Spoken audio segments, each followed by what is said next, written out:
What's up, Packers fans? This is Frank Nitty with another game recap. Another season means this time to talk about the Packers again, which is always good and exciting. The Packers started the season defeating the Chicago Bears last night, 24-23, in a thrilling comeback win after being down 20-0 a little into the third quarter. With this win, this was also the first time in franchise history that the Packers have won a game entering the fourth down 17 points. So just going to go ahead and throw that out there. I know that's probably not really that important, but you know, with our track record, it's very rare that we come back from any type of deficits like this. So, and when these type of things happen, best believe you gotta enjoy it while you can. So, because you know, Packers playing from behind, it's never really good to watch. But yeah, let's talk about this game, man. Jeez. Right away, the first half was about as shitty as it gets if you're a Packers fan. The offense came out moving the ball slow. You know, we had a good first couple of good runs by Jamal Williams, and then it slowed down because Mike McCarthy called 3 plays in a row, which is, again, one of my biggest problems with Mike McCarthy and his play calling. But after that, we just weren't able to establish any type of drives. The defense came out and immediately gave up an opening touchdown drive to the opponent like they always do, and it looked like it was going to be a long night, man. So much so that we absolutely got shut out in the first half. So it was about as nightmarish as you could get. The Bears, you gotta give them a ton of credit. They came out, they went out and they bought Khalil Mack, and you saw what a difference a playmaking pass rusher does for your defensive line and your pass rush, man. I mean, it was a problem for Rodgers. It was a problem. It was an absolute problem for that offensive line and Rodgers. We didn't adjust into the second half, but at least in the beginning, Khalil Mack was able to grab a couple of sacks, a strip fumble recovery, and he returned a touchdown, interception for a touchdown. So that guy was balling, man. And Mitch Trubisky and the Bears offense looked good their first few drives, but we were able to slow them down a little bit and hold them to a couple of field goals. And you know, and then it happened. You know, Aaron Rodgers went down, he got hurt, and I was furious. Like, if you don't follow me on Twitter, do it. Go to my Twitter, follow me, and you're a Packers fan. I was going off because I never agreed to Rodgers' new contract, but the fact that his health is such a concern really bothers me to no end. As he went down that first half, man, he goes down. That's our season, just like last year. Nothing has changed. So the number one priority is still protecting this guy because, regardless of his talent, he's a fragile guy. He just is. He's very fragile. Anytime Rodgers takes a hit, you're like holding your breath and hopefully and just hope that he gets up. So the offensive line needs to play better. They play better in the second half, but they need to play consistently and good throughout the entire game for the rest of the season, or Rodgers is going to go down much more sooner than later. But then, you know, the second half we come out down 17-0. The Bears, they came out and kicked another field goal to go up 20-0, and pretty much looked like the game was over. But then all of a sudden, Rodgers comes back out. And the offense all of a sudden has some life.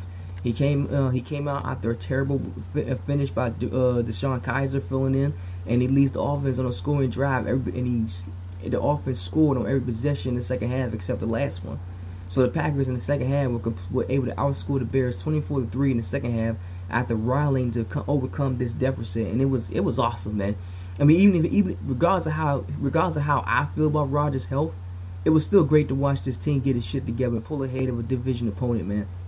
Because you don't want to lose like that. Being down 20-0 against the Bears, that's about as bad as it can get, man.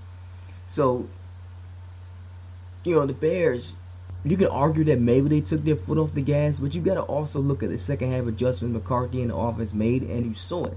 You know, we were picking off Mac Moore at the line with Jimmy Graham. We went to a hurry-up offense and tired out and slowed down that pass rush, which was huge. You know, slowing down that Bears pass rush was big. You know, it definitely allowed more time for Rodgers to set his feet, or at least set one feet. You know, pretty much playing on one leg, quote unquote, to, you know, give him time to just get the ball out of his hands and you know, find those guys downfield. You know, it was big. You know, he had bad pass plays to Geronimo, Devontae, and Randall Cobb. All three of those guys contributed and had great second halves, especially Randall Cobb, man. The biggest problem I have with Randall Cobb is, I've said it many times before, Randall Cobb will have like a few good games, and then all of a sudden he'll disappear towards the middle of the season, and he won't come back until the end of it. It's something it's weird, but it's just something that Randall Cobb does. So even though he had a great game to start the season, I guarantee you that Randall Cobb is going to eventually disappear again at some point. He always does. But for now, he had a great game to start the season. Mitch Trubisky, you definitely started to see the inexperience play a factor towards the end of the game with a few of his decision making. And I think Mike Penn was able to call a few defensive plays to showcase it. You know, Kyle Fuller, man,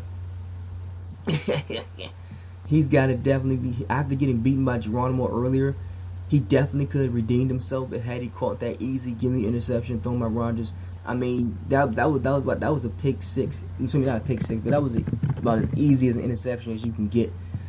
And he just dropped it. He dropped it, and if I'm a Bears fan, I will be absolutely furious and outraged, because that would have ended the game right there.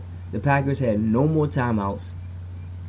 The Packers had no more timeouts, and the Bears would have been in easy field goal range. So even if they didn't run the clock out, they would have kicked the field goal, and that would have been it. We would not, even scoring a touchdown would not have been able to help us win the game. So Kyle Fuller has definitely got to be kicking himself after, again, he got beat on that touchdown throw by Rodgers. Beautiful throw, by the way, to Geronimo.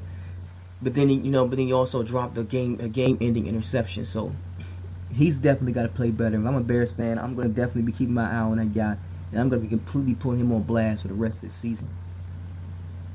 So definitely, at the end of the game, this game was definitely night and day for us. But I'm still, at the end of the day, I'm still happy we started the season 1-0 against the Bears, man. There's no better team to do that against. So let's go ahead and let's look at these stats real quick. Mitch, he threw the ball 35 times. Wow, didn't seem like it, but Mitch Trubisky threw the ball 35 times, completed 23 for 171 yards, no touchdowns or interceptions. Yeah, he really had some nice throws towards the end of the game. I mean, not the end of the game, but he had some nice throws to start the game. And it took a while for even his first incompletion. Jordan Howard, he ran the ball 15 carries for 82 yards. They really should have gave him the ball more. I mean, I think that was one of the big problems with the Bears towards the end of the game. They didn't give him the ball, and you saw that. You saw that when he did have the ball in his hands, he was making some big plays, breaking tackles and moving the chains with his legs.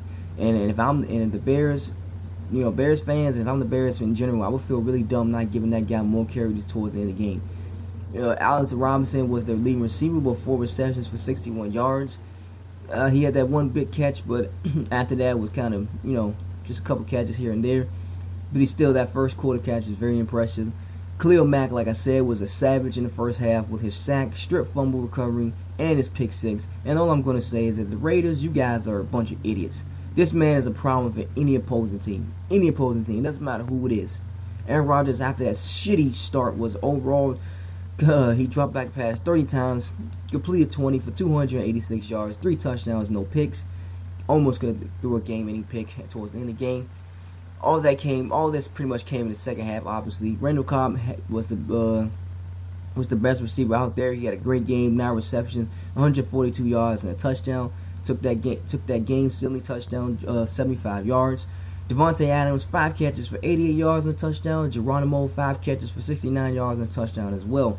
So, even though Jimmy Graham only had a couple catches, he didn't contribute that much, but he was, but it's okay. I expect Jimmy Graham to have some good games towards this season. So those guys, like I said, they all came up really big and contributed, making those plays when the ball was in their path. So you got to give those guys credit for making those catches and making those plays, runs after the catch. Jamal Williams in the run game, he ran the ball 15 times for only 47 yards. So, as bad as the offense looked in the first half, the second half adjustments allowed for a more fast-paced tempo, and we got things going. My biggest concern is obviously right now, as far as the offense is concerned, is definitely at the running back position. And it's like, look, I know the Packers aren't a running team. That's not how we're built. But having some run game will open up your offense even more. That's already been a proven fact. And guys like Ty Montgomery and Jamal Williams, they just aren't going to be your saviors at that position. Maybe against a shitty run defense, they will look okay and really good and impressive. But overall, they're not the answers. And this is just where a guy like Aaron Jones is missed. To me, he's the best one out of 3, no question about it. And I hope when he comes back out of his 2-game suspension, he'll emerge as that number 1 back once and for all.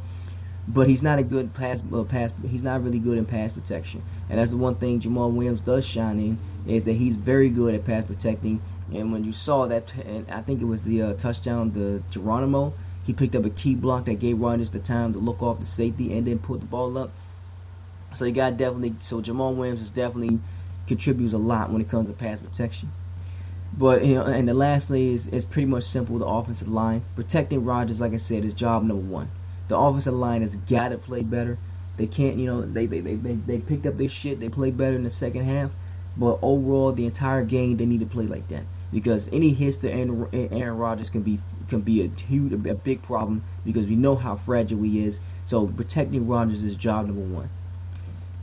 I know we won't have much concern as far as David Bakhtiari. He's solid. He's the best, not even second best or the best left tackle in the game right now. We're not going to have any concerns with him. But all the other guys, especially at the guard position, and Brian Bulaga, and if he stays healthy, those guys got to play better. Period. And last thing, let's talk about the defense, man. Oh boy, okay. Did these guys play terrible? No, they didn't. Were they like magnificent? No, they weren't. They were just, I would say the defense just played okay. Okay in a way that they gave up another open touchdown drive. Even though they gave the Bears came out and had 2 strong drives to start the game. The defense was eventually able to hold them in check. And the Bears, the next 4 out of 5 drives, they held them to less than 10 yards a drive after those 2 first ones. And that was huge. So I gotta give the defense credit with that. They definitely held the Bears to not. They didn't let the Bears get much going after that for those first 2 couple of drives, which gave the offense time. Had the offense been able to get it going a lot more sooner, we probably could have put up more points. And I mean, if you really think about it, they had the offense, because the defense was giving us opportunities, man. And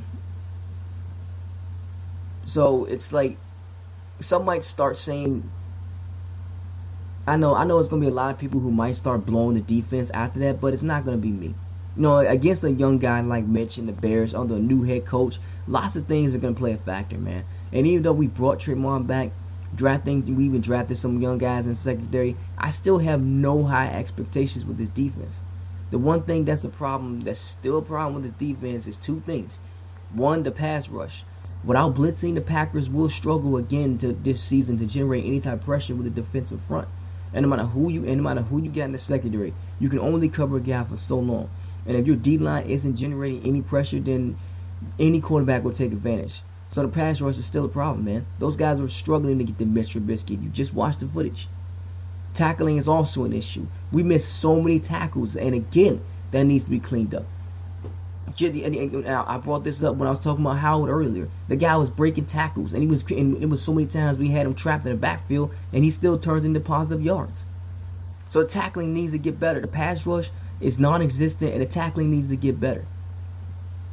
Clay Matthews, the guy literally almost lost the goddamn game with his dumb roughing the passer. He's lucky that Nick Perry caused that sack and fumble at the end, and that's what the changes in the secondary comes into play. You got to give those guys credit for covering the receivers as long as they give Nick Perry time to get there. Because it's not like he just immediately got there. It took a while for him to get around that corner and finally hit Trubisky and knock that ball out. But yeah, as far as I'm concerned, fuck Clay Matthews, man. This guy's a clown. He's an absolute clown. He's out there not doing much. He's out there getting fucking shaked all the time on quarterback bootleg plays or wildcat formations, whatever case may be. He's always getting clowned out there. He's missing tackles. He's not really generating any pressure from his side. Clay Matthews is a clown, man. And at this point, I'm just getting really sick of him. And I really hope that eventually he loses more playing time to Reggie Gilbert, to me, who has some talent and probably can contribute a lot more at this point in their careers. Clay Matthews is old and he's not getting it done. So that's all I got, man. To conclude, I know this was a long video, but there was a lot of things to talk about. Overall, football is back, man. It's always my favorite time of the year. Fall with the NFL season. There's no better way to start the season but starting 1-0 against the Teddy Bears. I love that comeback. We still got a lot of problems that we need to clean up, but I'm still going to take the win. And next week we got the Vikings, and we'll just see what happens, man. So thanks for watching. This is Frank Nitty. I'm out. Peace.